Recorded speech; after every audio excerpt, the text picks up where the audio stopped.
Hello আমার প্রিয় sweet cute বন্ধুরা, কেমন আছো তোমরা? নিশ্চয়ই আমার গল্পগুলো শুনে শুনে খুব সুখ নিচ্ছ আর আনন্দে আছো। তোমাদের আনন্দ দিতেই তো আমি নিয়মিত তোমাদের জন্য নতুন নতুন ভিডিও নিয়ে হাজির হই। তো তোমরা যারা এখনো আমার চ্যানেলটি সাবস্ক্রাইব করোনি তারা প্লিজ আমার চ্যানেলটি সাবস্ক্রাইব করে দাও, আর সাথে শুনতে পাবে তোমাদের অতি প্রিয় গল্প। জলদি জলদি ভিডিওতে একটি লাইক দিয়ে চ্যানেলটি সাবস্ক্রাইব করে দাও। আমাদের পাশের এলাকাতে থাকে অপু, ক্লাস 9-এ পড়ে। বয়সন্ধিকালের পরিবর্তন অপুর মাঝে তখন প্রায় স্পষ্ট। গলার আওয়াজ সবকিছুই বড় হয়ে গেছে, এমনকি সব জায়গায় গজিয়েছে। কিন্তু হায়, এসব হলে কি হবে? অপুর চেহারায় কোনো নারীর প্রতি ইচ্ছার কোনো চিহ্নই পড়লো না। অপু দেখতে অনেকটা সরল শিশুর মতোই ছিল।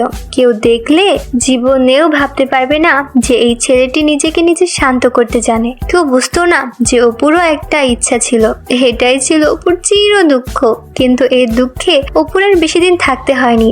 অপুর জীবনে তখন এমন একটি ঘটনা ঘটলো যা চিন্তা করলে এখনো আমার সারা শরীরে এক ধরনের পুলক অনুভব হয়। অপুর জীবনের প্রথম অভিজ্ঞতা। আমার মনে হয় ঘটনাটি লিখে আপনাদের বোঝাতে পারবো না, তারপরও আপনাদের বলছি। তাহলে আমি ঘটনাটি শুরু করি, কথাটাও তোমরা আমার সাথে থাকবে শেষ পর্যন্ত। ঘটনাটি অনেক আগের, 2009 সালের ডিসেম্বর মাস। বার্ষিক পরীক্ষা সবে মাত্র শেষ হয়েছে, অনেক ফ্রি টাইম। তার উপর আমাদের গ্রামে প্রচন্ড শীত পড়েছে। শীতের কারণে ঘর থেকে তেমন বেরো হতে পারছিল না অপু। এমন সময় অপুর আপু নন্দিতা ফোন করে জানালো সে নাকি তার এক বান্ধবীকে নিয়ে গ্রামের বাড়ি আসছে। নন্দিতা অপুর বড় বোন। ও গত বছর ঢাকা ইউনিভার্সিটিতে অর্থনীতি বিভাগে চান্স পায়, তাই পড়ালেখার সুবাদে ও ঢাকা থাকে। বছরে 2-3 বার গ্রামে আসে। এই প্রথম কোনো বান্ধবীকে নিয়ে গ্রামে আসছে, তাই অপুদের ঘরে সবাই আনন্দিত। ঘরে সবাই বলতে অপু, অপুর মা আর তার বাবা ছাড়া তো কেউই নেই। নন্দিতা জানালো ওরা ডিসেম্বরের 20 তারিখে গ্রামে আসবে, বললো থাকবে সপ্তাহখানেক। এটা শুনে অপু তো আনন্দে আত্মহারা। বড় বোন ও তার বান্ধবীর জন্য তখন থেকে অপেক্ষা করতে শুরু করলো অপু। দেখতে দেখতে 20 তারিখ চলে এলো। অপু যতটা সম্ভব পরিপাটি হয়ে তাদের জন্য অপেক্ষা করতে লাগলো। সন্ধ্যে 7টার সময় নন্দিতা তার বান্ধবীর বাড়ি পৌঁছালো।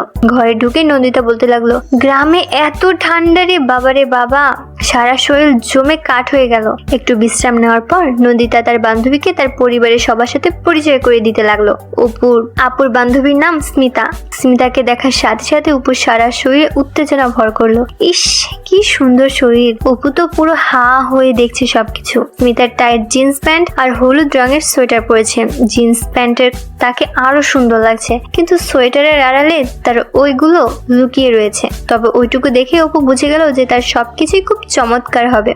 নন্দিতা তার মা বাবার সাথে স্মিতার পরিচয় করে দেওয়ার পর অপুর কাছে আসলো আর স্মিতাকে বলল, এই হলো আমার ভাই অপু। দেখতে হালকা পাতলা হলে কি হবে, এবার টেনে উঠবে।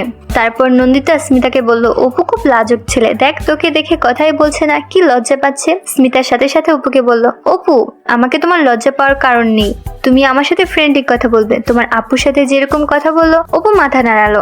এভাবে স্মিতার সাথে অপুর প্রথম আলাপ। তো সময় গড়ালো, দেখতে দেখতে 10টা বেজে গেল। অপুর মা ওদের সবাইকে ডাকলো খাওয়ার জন্য।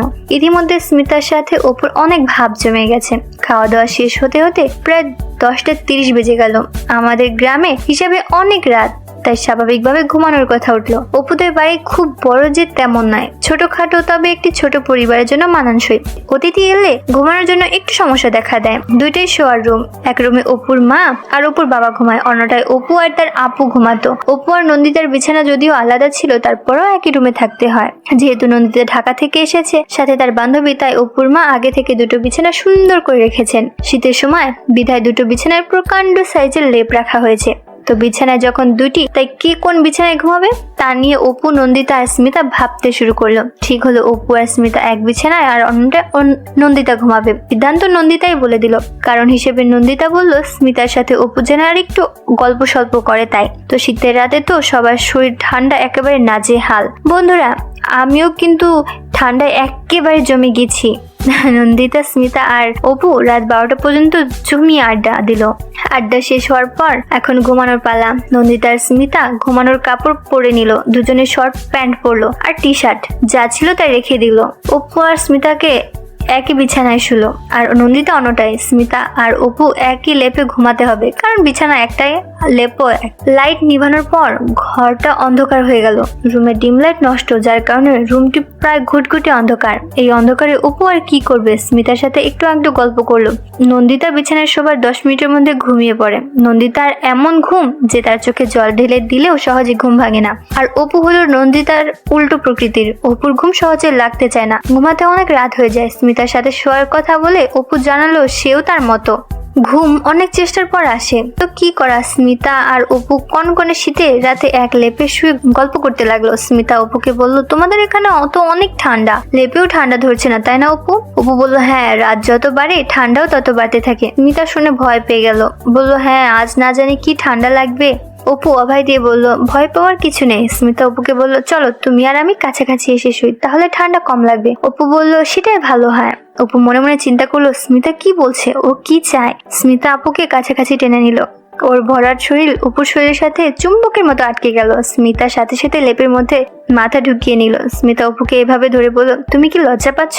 অপু এই সুযোগ না হারাবার ভয় বলল, না না, এখানে লজ্জার কি? এবার স্মিতা অপু আরো কাছে টেনে নিল। মুহূর্তের মধ্যে লেপের ভিতর গরম হয়ে উঠলো। বন্ধুরা, আমারও কিন্তু এখন একটু গরম লাগতে শুরু করেছে। তোমাদের কি গরম লাগছে? স্মিতা বলল, হ্যাঁ, এখন একটু গরম লাগছে।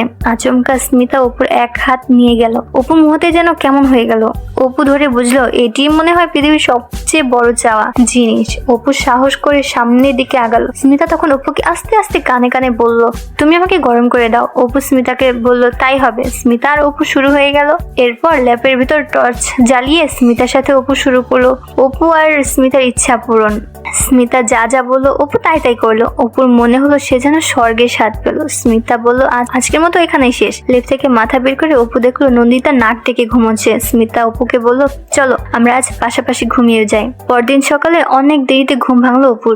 দেখলো লেপের অন্য প্রান্তে স্মিতা নেই। কি কারণে নিজেকে অনেক ফুরফুরে মনে হলো অপুর। এরকম ভালো মনে হয় কোনোদিনও লাগেনি অপুর। গতকাল রাতের কথা একবার চিন্তা করলো অপু। নিজেকে বিশ্বাস করতে পারছিল না অপু। স্মিতার শরীর অপুর চোখে আরো একবার ভাসলো। এরকম আকাশ পাতাল ভাবছে অপু। হঠাৎ করে নন্দিতা রুমে এসে ঢুকলো। এসে অপুকে বলল, বাবু সাহেবের কি ঘুম এতক্ষণে ভেঙেছে? অপু অবাক হওয়ার মতো হয়ে বলল, কেন, কই দেরি হয়েছে? আমার তো মনে হয় এখন 7টা বাজে। নন্দিতা অপুকে বিদ্রুপ করে বলল, তোর তো মাথা মুন্ডু সব নষ্ট হয়ে গেছে। 9টা বাজে, যা লাফ দিয়ে বিছানা থেকে ওঠ।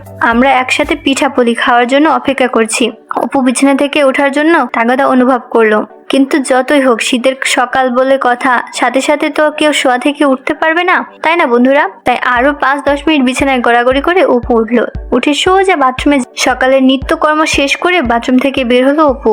বের হয়ে সোজা গেল খাওয়ার রুমে। খাওয়ার রুমে ঘরে সবাই বসে আছে, শুধু অপুর বাবা বাদে, কারণ সকালে তাকে অফিসে যেতে হয়। তাই খাওয়ার রুমে টেবিলে স্মিতা, নন্দিতা আর অপুর মা। টেবিলে পিঠাপুলি এতগুলো সাজানো। প্রথমে অপুর চোখ স্মিতার চোখে পড়লো। স্মিতা মুখে মৃদু হাসি। স্মিতাকে অনেক হাসি খুশি দেখছে। অপু স্মিতার পাশে চেয়ার টেনে বসলো।